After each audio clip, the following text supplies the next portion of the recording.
All right. So first of all, I just want to say thank you, Carl, for agreeing to do this interview with Positively Aware. Obviously, it's a personal shift for you, stepping into the role as President and CEO of Age United. But so it's a transition for you, transition for the organization. I'm sure in the middle of a lot of transition and turmoil, in the field and in the country and frankly in the world. And so we'll talk about some of those things today. But just to introduce you to the audience for folks who don't know, Carl Baloney is the new president and CEO of Age United. Carl is a dedicated advocate for health equity and social justice, committed to advancing policies that improve lives of disenfranchised communities, particularly in the Deep South. And Carl began his career in the U.S. House of Representatives, where he served as a staffer for then Congressman Charlie Melancon of Louisiana. Later moved to Planned Parenthood Federation of America as senior manager of legislative affairs, where he built strategic partnerships with policymakers to expand access to reproductive health care. And then in 2015, which is when I met you, Carl transitioned to Age United, taking on the helm of its federal advocacy efforts, shaping the organization's policy agenda through strategic collaboration. So, just a little bit about you and the work that you do, but let's take it a step back, I think, to begin this conversation. I think I often think about it in kind of Marvel Universe terms. So, Uh-huh. if this was the MCU, how how would you sort of define your origin story in coming into your work as a policy expert, as an advocate, and specifically in the HIV and public health field? So maybe I'm gonna go way, way back, more than you intended. But well, first of all, thank you, Kenyon. I appreciate the opportunity to talk with you. And yeah, we met in 2015, but every time I get to talk to you, I always leave feeling pretty good about it. Um, uh, yeah, but when I've had to reflect on how I came to this work a lot over the past year. As we internally at H9 prepared for this transition, I've had conversations with external actors about why I'm in this work, in this fight, and even in the interview process for the role at H9 with our own board of trustees. It's really brought a deep reflection. My I'm from South Louisiana. I'm from New Orleans, born and raised. My father is from, in New Orleans, Louisiana, we have parishes instead of counties. We're from the river, an area called known as the river parishes, specifically St. John the Baptist Parish. And that area is also called Cancer Alley. And my family were in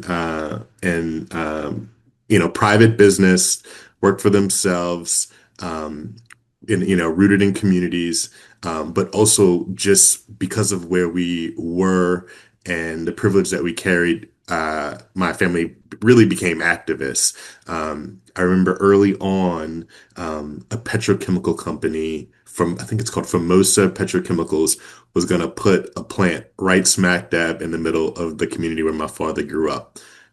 No surprise, it was an unincorporated community that was probably more than 90% Black and poor and, folks that came off of the plantation. And so they did not expect to meet any resistance. But my father, organized community and rallied them and were able to push back. And after a long fight and a lot of protests, they were able to get the plant to relocate elsewhere.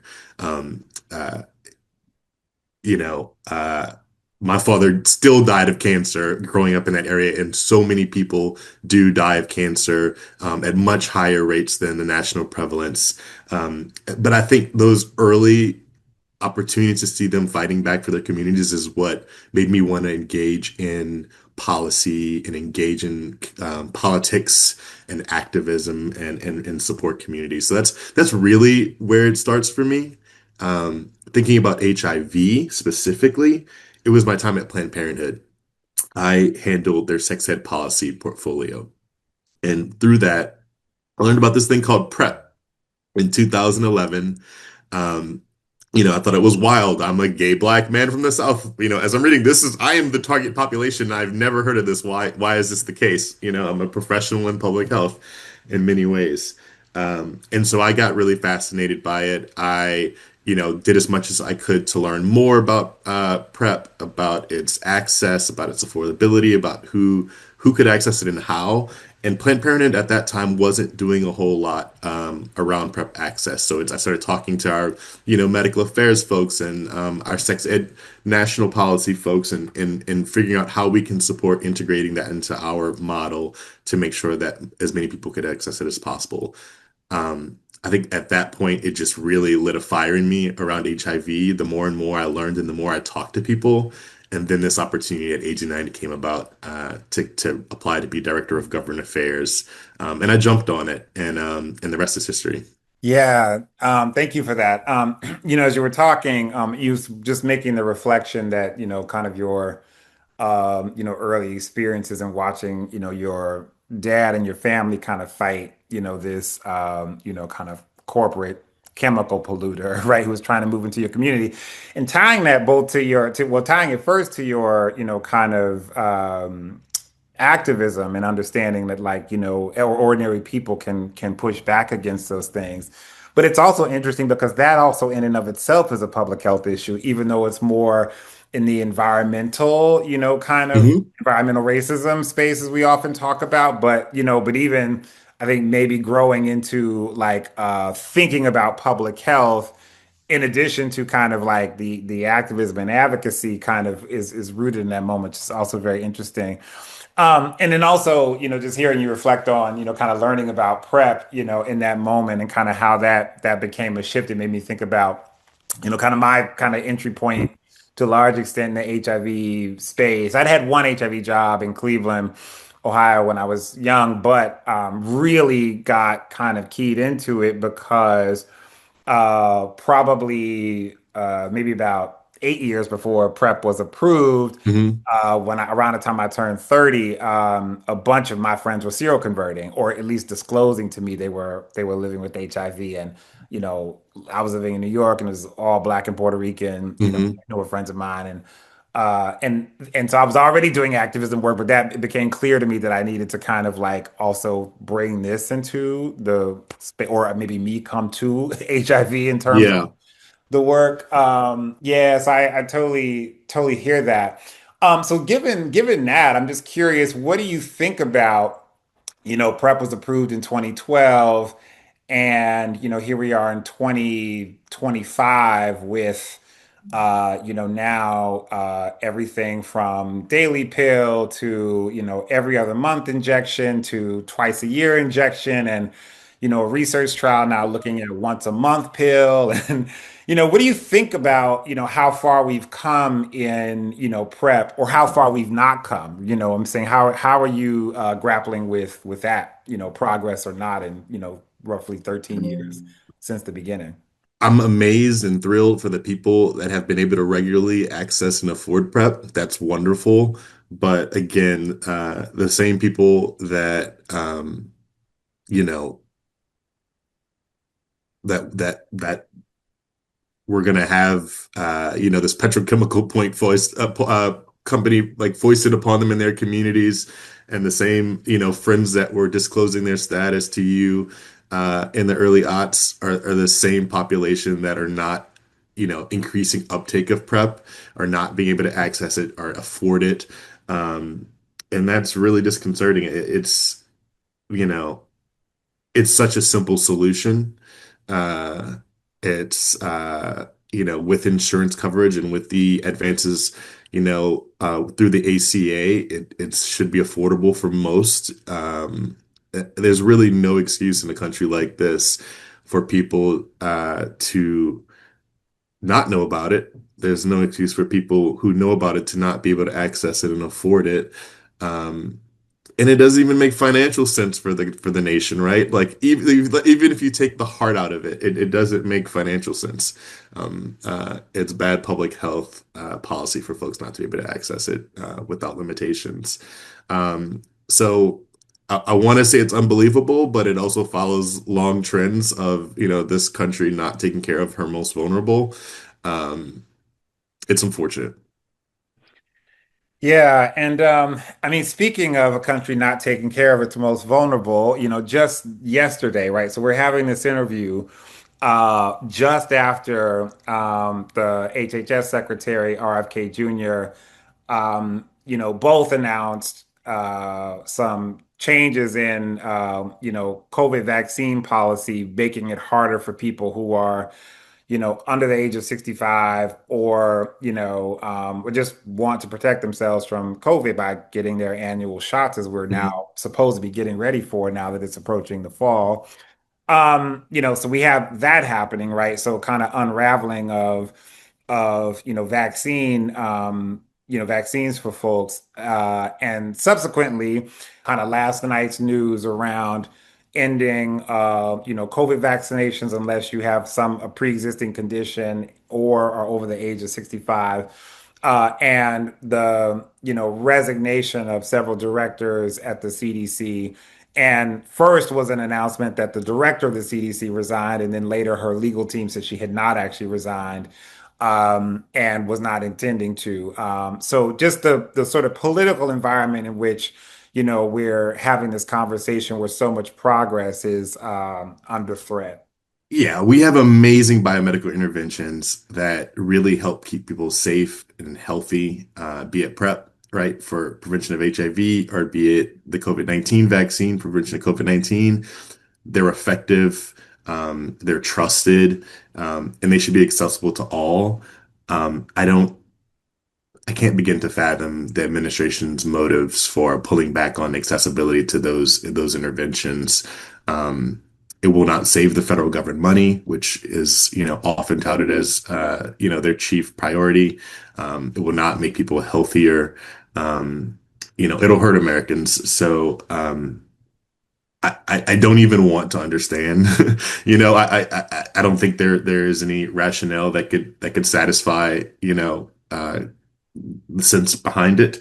Um, I think it's important that folks speak up and speak out against, shifts in policy that are going to harm people.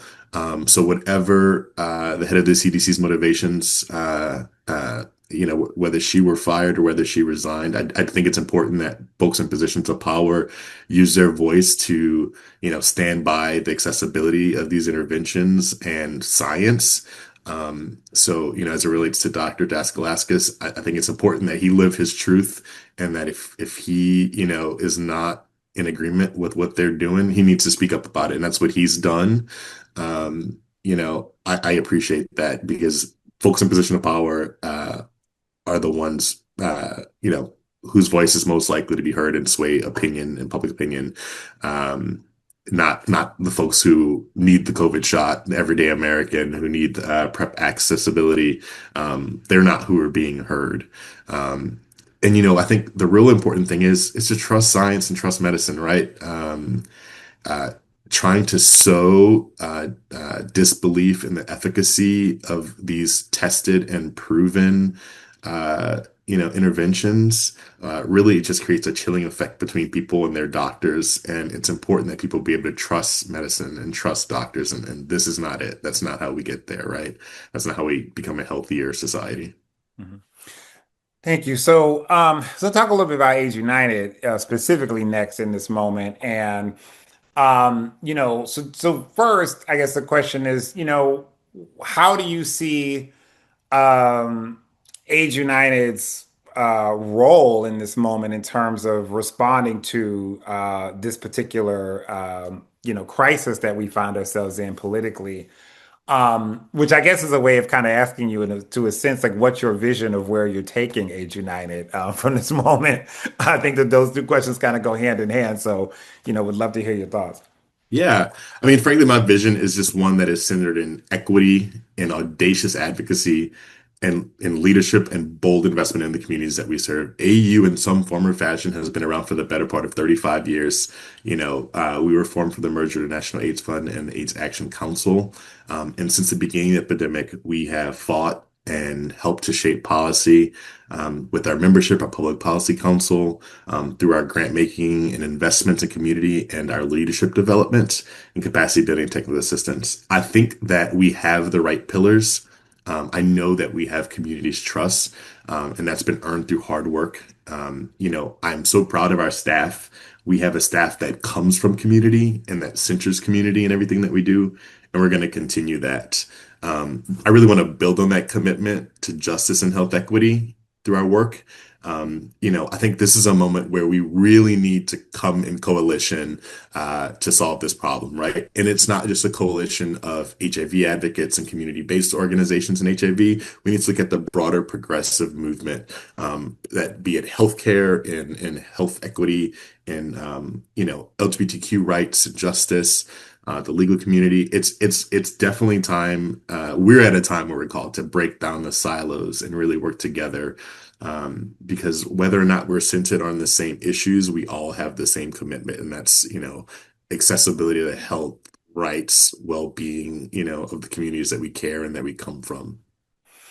Yeah, and how do you think you know, you're right. Age United has like focused so much, particularly in whether it's through grant making, through the policy work, supporting communities that are both disproportionately impacted by HIV, but also are particularly marginalized communities. So, having particular sets of grants that focus on the South, deep South states, or grants that focus on harm reduction, and some of those issues for substance abuse or injection Mhm. drug users, and for trans women in particular. And so in this moment where, all of these communities, and particularly, and even as Black gay men right now, the level of vitriol, right? Some of through, policy and legislation that's mean-spirited, either at the state level, at the federal level,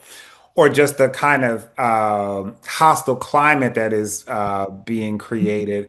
How do you see, kind of managing the particular kinds of ways organizations that are still committed to that work are being targeted and still committed to doing that? Because we're also seeing organizations that are capitulating and scrubbing the websites and, ending various kinds of programs in order to appease the administration.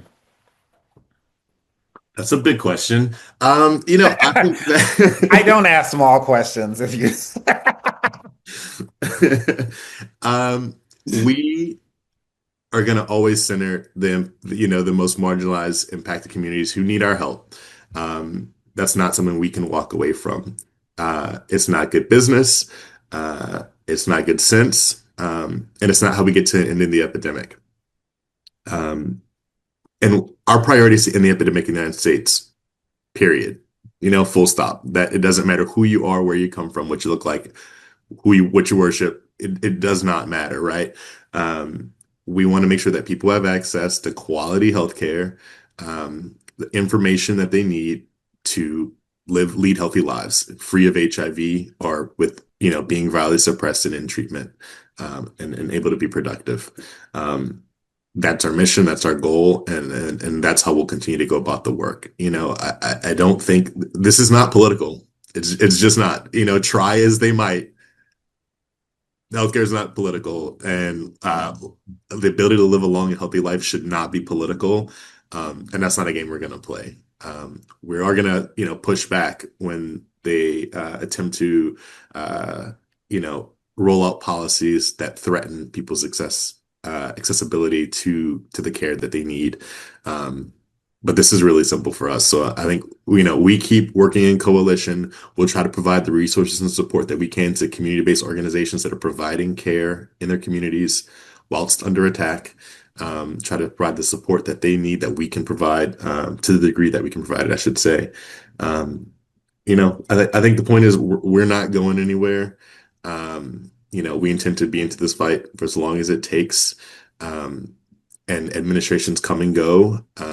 But this community has stayed strong through all of it in a really tight-knit and effective fashion, that can't be denied. I know I'm preaching to the choir here, but this is the same people that one it took years for the words HIV/AIDS to be said out loud, by our president or by policymakers, and this community made them do it, right? They made them acknowledge us.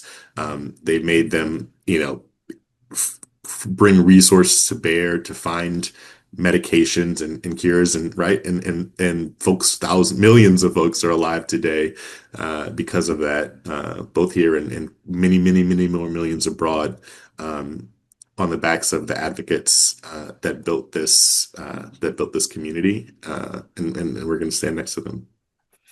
Great. So, what are, if you had to say, just looking at the sort of field as a whole, right? Like, what are things that you um, wish the field would kind of do more to respond to this moment? I don't know if I want to answer that because I'm grateful to community, and there's so much that's being put upon people right now, right? What I sometimes you question what more can I do, right? And I think we should all, if you love something and you want to protect it, we should all be asking ourselves what more can we do. Um, I think that's a little unfair for me to put on community. So this way, I don't want you to. This is not about. So I want to say, like, as this gets frustrated, it's not about blaming anybody or Sure, any, but it's about. It could be about things even that you wish were better resourced, right? As sure, tactics, as strategies, as buckets of work, etc. yeah. Um, I'll still frame what I was gonna say is, I know what we can do, right? And I will invite and work to bring community along with us. I think a major gap is in how we communicate about the need and how we communicate about this work. I mentioned all that we've built, on the backs of the early advocates, many of whom are still here in this fight. But that took strong coordination and planning and relentlessness. Um, but now we've been really successful. And, we have been able to limit the deaths from HIV in this country. We have been able to, be on a trend of reducing new infections across certain populations.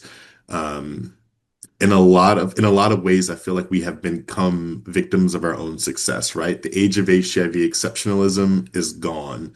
And folks need to be reminded why HIV still matters, why HIV prevention matters, and how this is still an issue. And that goes for gay people and straight people. I think some gay people don't think this is still an issue. Um, and this is something that was once called a gay disease, which is why I'm referring specifically to gay people. It's still an issue, right? So we need to build stronger, more effective communications that get the point across, to the general public, to the gay man who's on PrEP and is not worried about anybody else, and to policymakers who make the funding decisions to support these people impacted by HIV and who need HIV prevention efforts. Um, I think that's one of the biggest charges I have is helping to shape and build a better body of knowledge on how to communicate about the need, to save ourselves, frankly. And so, if in 5 years from now, assuming you're still in the role, you were able to look back, these are the things that you would say, okay, if from this moment, given, this administration, this context that we're in, if we're able to do this set of things, I think in 5 years, I will feel better about our kind of trajectory on HIV in this country. Sure. So, I mean, I guess kind of speaking to my last comment, if we're able to develop, tested effective messaging that sways people, that, speaks the truth in a way that is compelling, and moving, and able to disseminate that messaging to kind of just build up support for HIV treatment, care, and prevention, um, we will have been successful. If we have been able to, through our work, support communities in building the capacity um, to work on and fight for policies at the local level that will, give them a leg up and support their ability to access, treatment and prevention tools, we've been successful. I think if we have helped to thread the needle to kind of rebuild the HIV advocacy framework, we will have been successful.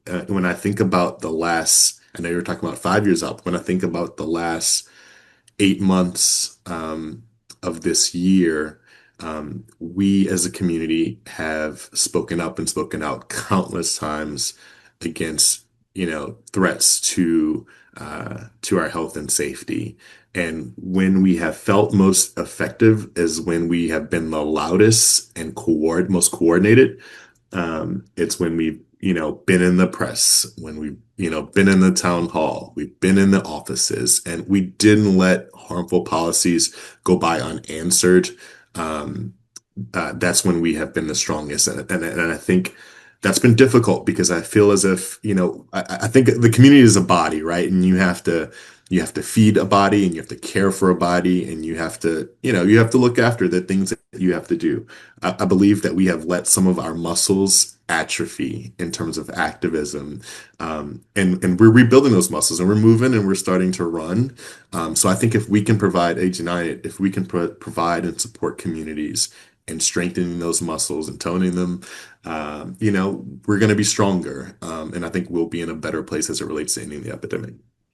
Got it. And how do you see that? How do you see what's the strategy to sort of help the community sort of build its muscles around, different kinds of activism or advocacy tactics, right? Yeah, we have a playbook, and you try to stick to your playbook. It's effective, and the things you have to do, you have to tweak and work on it. And we're not the end all be all, but I think, AIDS Watch is our national advocacy event. It is highly effective at mobilizing advocates. You'll recall, I think the last Age Watch we had over 650 folks attend. That's amazing.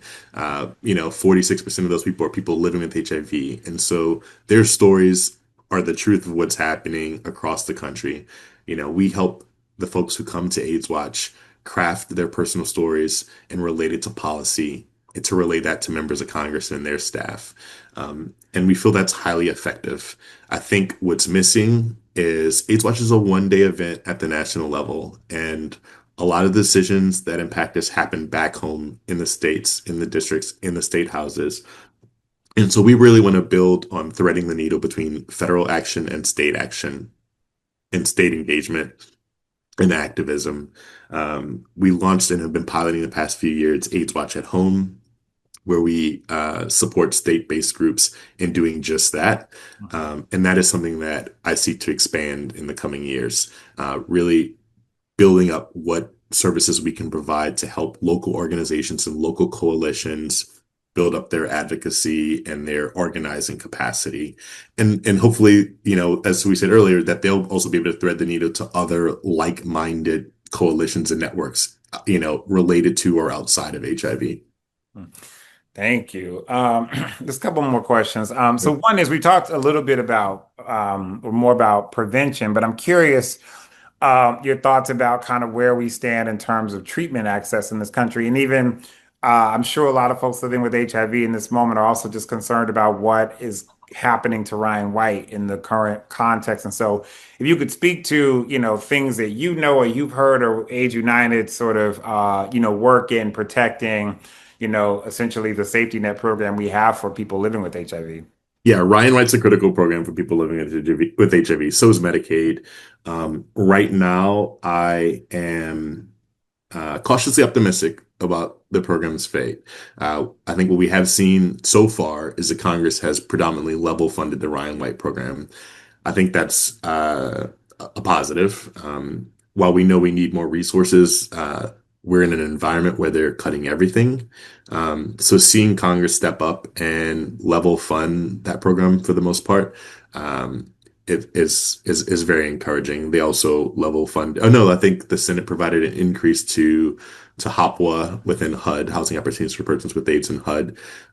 So if we can continue to see a trend of members of Congress, regardless of party, stay committed to this funding, um, you know, we should be we should at least be able to maintain the status quo. Now, the status quo is not enough, right? There's still people who are seroconverting that don't have to, and there's still people whose HIV transitions to AIDS, right? And who die. Uh, I'll say that it is inexcusable in a country like this. Um, but we're going to keep up the advocacy and try to protect those core programs. Folks also depend on Medicaid for access to coverage, and I'm really worried about that. I'm worried about what states will do as they get pinched with a lack of federal resources to support their Medicaid programs. So that's again why we're going to be doubling down on our local and state-based efforts as well. Thanks. And what's your, kind of take on the role in the last, I would say probably about 7, 8 years, there's been more of a community concern around the use of molecular surveillance, data, just at CDC and the potential that data can fall into the wrong hands or in the wrong administration becomes used to further various kinds of HIV criminalization efforts. So talk to, a little bit about, where AU is thinking about, the even though we've seen some, reforms at the state level in HIV criminalization laws, where we see either the molecular surveillance issue and other issues around, criminalization happening in this current environment. Sure. I talked about the chilling effect earlier, right? And molecular surveillance and criminalization, if at the very least have a deep chilling effect on folks in their communities. HIV laws that criminalize folks with HIV status are despicable and should not exist anywhere. And that is something we're definitely organizing to push back on. It's a core priority. As it relates to molecular surveillance, I know that strong data is important to tracking disease states, but it has to be handled responsibly and respectfully. And we definitely have to form systems in coordination with the impacted communities that work. I think the lack of community coordination is it's what's really causing problems here, and we would definitely call upon policymakers and the feds to coordinate with the experts and the folks who are impacted to develop systems that can work for both community and for medical purposes. What makes you hopeful right now? A I know I know you might have pulled from deep within. little deep. I mean, I guess it's the same answer as earlier. I when we call upon community to push back and we say, hey, this is what's happening. This is what Congress is doing, right? They want to eliminate the HOPA program. Your center needs to hear from you. Your local paper needs a write-up about this, right? We have to expose this issue. When we've made that call, folks have stopped and turned on the drop of a dime and fought back. And we've had some small successes when that has happened. So I think my hopefulness comes from the strength of this community. This community, I think we're all tired of being resilient, at this point, but this community is so resilient, and we're going to do what we need to do to live our lives. And that's where I gather strength from. I always say like AIDS Watch is my favorite uh, part of the work for me at this organization because it is the closest that I come to direct service when I really get to talk to and kind of fellowship with the folks who are on the ground every day. It gives me so much energy. USCHA is similar, right? It's these conferences, these like spaces where we all come together and love each other and talk about solutions and challenges, is where I gather strength and where I gather encouragement. Thank you. And then the last question really is, what can folks either, expect from, Age United in the coming weeks or month, things that you want to, folks to know about or and how to be engaged in the work with AU. Yeah, I think if you're a community-based organization, if you work at one or you lead one and you're not a part of the 89 Public Policy Council, you need to join. The old adage of if you're not at the table, you're on the menu is true. This coalition, the Public Policy Council, has helped shape national HIV policy for the better part of 3 decades. We're going to continue to do so. And we need your voices at the federal table here in Washington, D.C. when we can to reimagine what the HIV care system is going to look like. Right now, lots of things are being dismantled, but we need to plan about what we're going to build. And we need as many community voices as possible at that table. I think the other piece is we want to support community. Again, broken record, but we are going to be in states and localities expanding support for organizing and advocacy. But we can't do that alone, and we can't actually lead it in your backyard. So, join us in this fight in shaping, rebuilding our local advocacy capacity. If you're able, that's what we want to see. Cool. Well, thank you so much Yeah, for this, Carl. It's really great to talk to you. good to talk to you And too. good luck in this new role in this, I was about to say brave new world, but I'll just say this new world. Thank you so much. It was good to see you, man. You too.